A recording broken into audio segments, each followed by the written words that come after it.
কিরে ভোলু, খিদে পেয়েছে?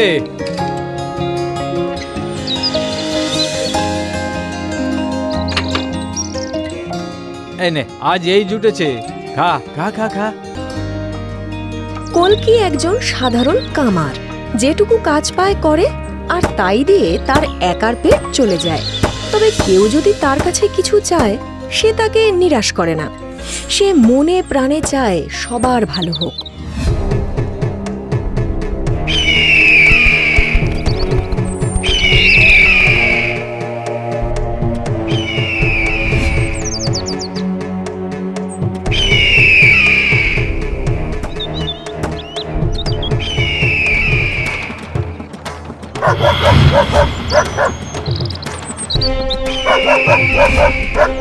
ইস, এত সুন্দর পাখিটাকে আরেকটু হলেই ছোঁ মেরে নিয়ে চলে যেত।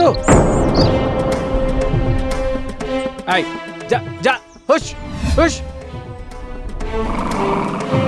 না না, তোকে তো ছাড়া যাবে না, ছাড়লেই ছোঁ মেরে নিয়ে যাবে চিলটা। কিন্তু তোকে রাখি কোথায়?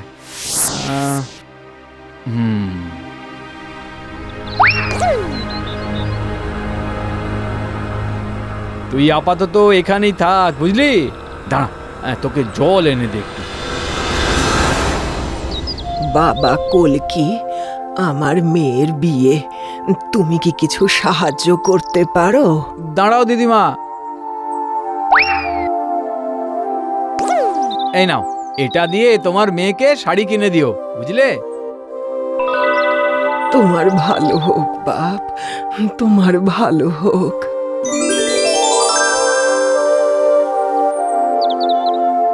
কি হলো? কোথায় গেল? কাকে খুঁজছো? কে? আমি উত্থানপুরের রাজকন্যা। সে কি, তুমি কে? কোথা থেকে এলে? আর ওই পাখিটাই বা কই গেল? আমি সেই পাখি। মানে তা কি করে সম্ভব? জানি তোমার বিশ্বাস হচ্ছে না, কিন্তু আমার একটা ভুলের জন্য আজ আমাদের রাজ্যে সবাই পাথর হয়ে গেছে। কিভাবে? একবার এক তান্ত্রিক আসে আমাদের রাজ্যে। আমি সখীদের নিয়ে গেছিলাম জঙ্গলে ভ্রমণ করতে। উনি সেখানেই আমাকে দেখেন ও পিতার কাছে এসে আমার পানি গ্রহণ করতে চান। আমি রাজি হই না, কিন্তু এ আপনি কি বলছেন? আমার কন্যাকে আপনার পছন্দ হলেও সে তো আপনাকে বিবাহ করতে চায় না। এই কথা আমি তার মুখেই শুনতে চাই। ও ও মন্ত্রী, বেলকুমারীকে নিয়ে এসো।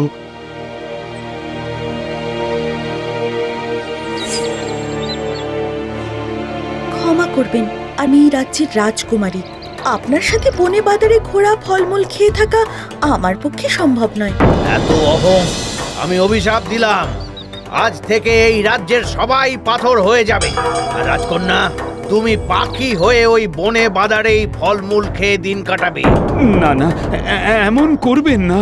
বেশ, তবে যদি কোনো সাধারণ পবিত্র ব্যক্তি রাজকন্যাকে স্পর্শ করে, তবেই ও মুক্তি পাবে।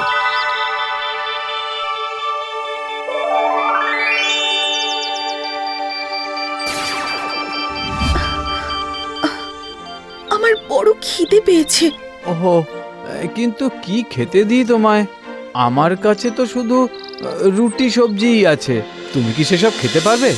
রুটি? আমি কখনো রুটি খাইনি, জানি না তার স্বাদ কেমন। দাও, খেয়ে দেখি।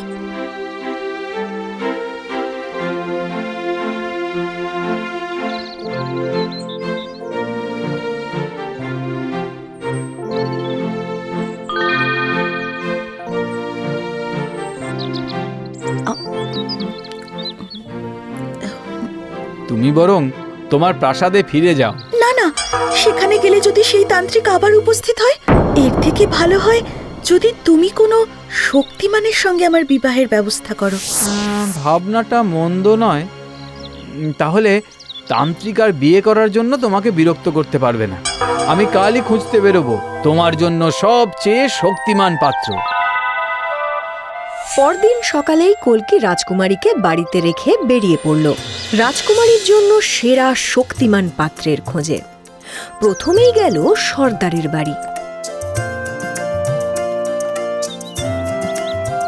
সেখানে গিয়ে সে রাজকুমারীর রূপের বর্ণনা করে বলল, হ্যাঁ, তাকে দেখলে আপনার মনে হবে যেন সদ্য ফোটা পদ্ম, চোখ জুড়োনো এক অদ্ভুত মায়া, হাসলে যেন মুক্ত ঝরে পড়ে। বাহ, বেশ বেশ।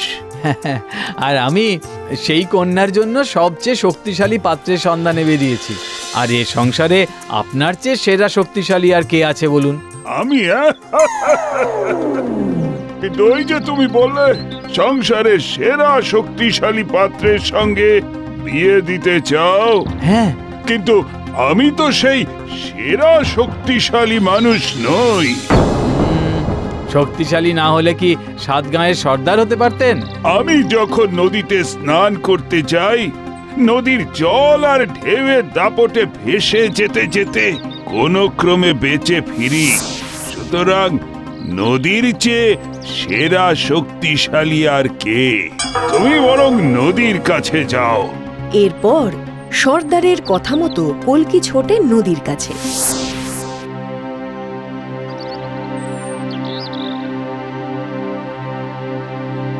নদীর কি আর অত কথা শোনার সময় আছে?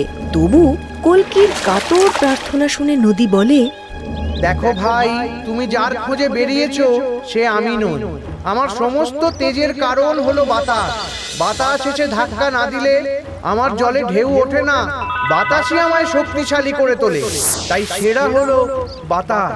তুমি বরং একবার বাতাসের কাছে গিয়ে অনুরোধ করো, সে যদি রাজি হয়। কল্কি তখন কি আর করে? সে একটা খোলা মাঠের মাঝখানে এসে দাঁড়ায় ও উপরের দিকে মুখ করে বাতাসের উদ্দেশ্যে কথা বলে। বাতাস সব শুনে বলে,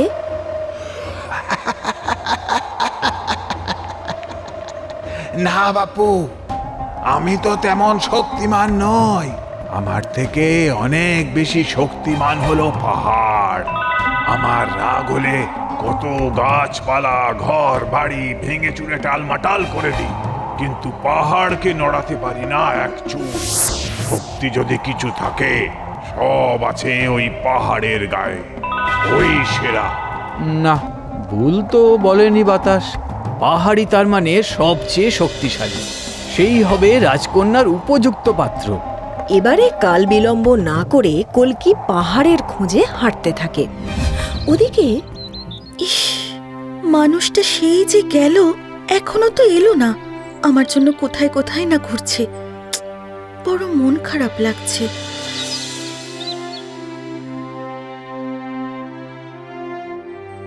অনেক খুঁজে অনেক পথ হেঁটে জঙ্গল পেরিয়ে কল্কি এসে পৌঁছয় পাহাড়ের কোলে।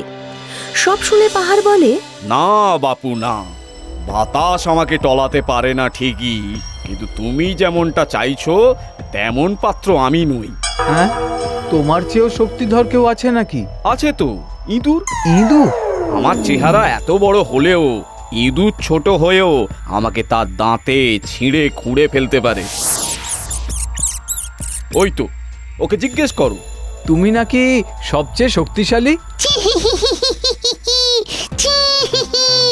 এই পৃথিবীর শ্রেষ্ঠ জীব হলো মানুষ। সে যে কোনো মুহূর্তে আমাকে খাঁচায় বন্দি করতে পারে। তাই তো ওদের হাতে ধরা পড়ার ভয়ে আমরা মাটির ভেতর গর্ত করে লুকিয়ে থাকি। ও ঠিকই বলেছে। সভ্য মানুষ পাহাড় কেটে পথ বানায়। তুমিই তো শ্রেষ্ঠ, যার পবিত্র স্পর্শে পাখি রাজকুমারীতে পরিণত হয়। না হলে যে কোনো ভালো কাজে তোমাদের শক্তি কাজে লাগালে এই পৃথিবীর উপকার হবে। তুমি ফিরে যাও, রাজকুমারীকে তুমি বিয়ে করো। আমি? কল্কি ফিরে যায় রাজকুমারীর কাছে নিজের বাড়িতে। রাজকুমারীকে গিয়ে সব বলে। শুনে রাজকুমারী বলে, পাহাড় ঠিক বলেছে, আমারই ভুল। তুমি সেই পবিত্র শক্তিশালী মানুষ যার স্পর্শে আমি পাখি থেকে মানুষ হয়েছি। তুমি আমায় বিয়ে করো। আমি? কিন্তু শোনো, তুমি পবিত্র মানুষ বলেই আমি তোমার হাতে পাখি থেকে মানুষ হয়েছি। এবার তুমি আমাকে বিয়ে করলে তান্ত্রিক যেমন আর জোর করতে পারবে না, তেমনি তুমি আমাদের রাজ্যে ফিরে গিয়ে আমাদের সবাইকে একে একে পাথর থেকে মানুষ করে দিতে পারবে। আমি পারবো? নিশ্চয়ই পারবে। আমরা কালই বিয়ে করব, তারপর ফিরে যাব আমার রাজ্যে। তাছাড়া তোমাকে আমার ভালো লেগেছে। পরের দিনই বিয়ে হয়ে যায় কল্কি আর রাজকুমারীর।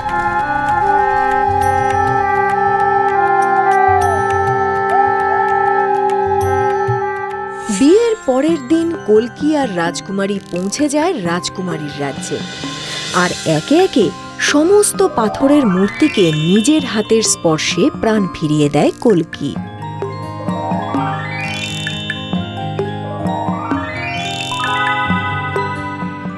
মা, মা তুই মানুষ রূপে ফিরে এলি কিভাবে মা, কিভাবে?